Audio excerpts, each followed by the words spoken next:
नमस्कार दोस्तों, नज़र बदलो नज़ारे बदलो चैनल पे आपका स्वागत है। आज हम बात करेंगे गुस्सा, क्रोध। गुस्सा आता क्यों है? क्या कारण हैं? क्या गुस्सा नुकसानदायक है या फायदेमंद है? गुस्से के ऊपर काबू कैसे रखें? तो सबसे पहले बात करेंगे गुस्सा है क्या? गुस्सा एक इमोशन है। गुस्सा हमारे दिमाग की एक उपज है या किसी दूसरे व्यक्ति की गलती की सजा अपने आप को देना, वो भी गुस्सा ही है। दोस्तों, सबसे पहले बताते हैं गुस्से के लक्षण क्या है।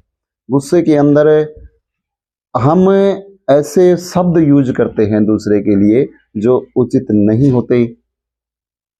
क्रोधित स्वर में, ऊंची आवाज में, तेज आवाज में सामने वाले को शारीरिक या मानसिक रूप से परेशान करते हैं।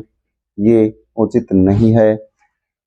एक सज्जन आदमी का गुस्सा दूध के उफान की तरह होता है। जितना जल्दी सज्जन आदमी क्रोधित होता है उतना ही जल्दी वो शांत भी होता है। गुस्से का सही समय, निश्चित सीमा में होना जरूरी है। उचित कारण होना जरूरी है।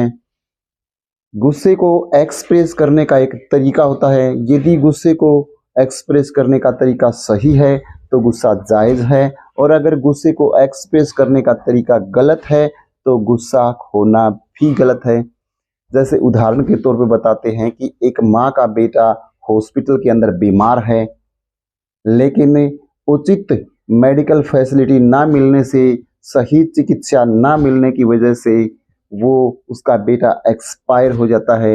माँ जो है वो डॉक्टर को ब्लेम करती है और खुद सुसाइड नोट लिख के सुसाइड कर लेती है।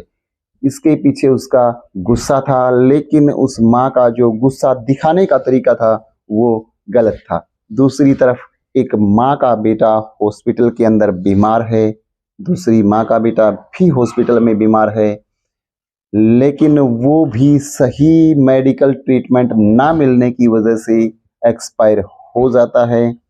तो जो माँ है वो अपने गुस्से को सही दिशा में दिखाती है। वो आंदोलन करती है, अस्पताल में जो कमियां हैं उनको दुरुस्त करवाने के लिए अनशन पे बैठती है, और अंत में जो नेग्लिजेंसी हैं डॉक्टरों की, जो कमियां हैं हॉस्पिटल्स की, उन सबको दूर करवाती है और जीत हासिल करती है। ये उस माँ का अपने गुस्से को दिखाने का जो तरीका था वो बिल्कुल ही जायज़ था। तो हम गुस्से के दौरान ऐसे शब्द बोलते हैं जो वापस नहीं लिए जा सकते। आपको पता ही है कि तीर कमान से और बातें जुबान से, शब्द जुबान से अगर निकल गए तो दोबारा नहीं आ सकते। कुछ बातें ऐसी हैं, कुछ तरीके ऐसे हैं जिनके द्वारा हम अपने गुस्से को कंट्रोल कर सकते हैं, काबू कर सकते हैं। अगर किसी भी बात पे, किसी भी कारण से आपको गुस्सा आया है तो आप किसी एकांत स्थान का चुनाव कीजिए। वहाँ आराम से बैठिए, रिलैक्स होना, एक लंबी गहरी सांस लेना, फिर अपने आप से पूछना कि क्या जो मैं गुस्सा कर रहा हूँ वो सही है? क्या उसके पीछे जो कारण है वो सही है? क्या एक सही सीमा तक मैं गुस्सा कर रहा हूँ? अपने आप का आंकलन कीजिए, अपने आप से पूछिए।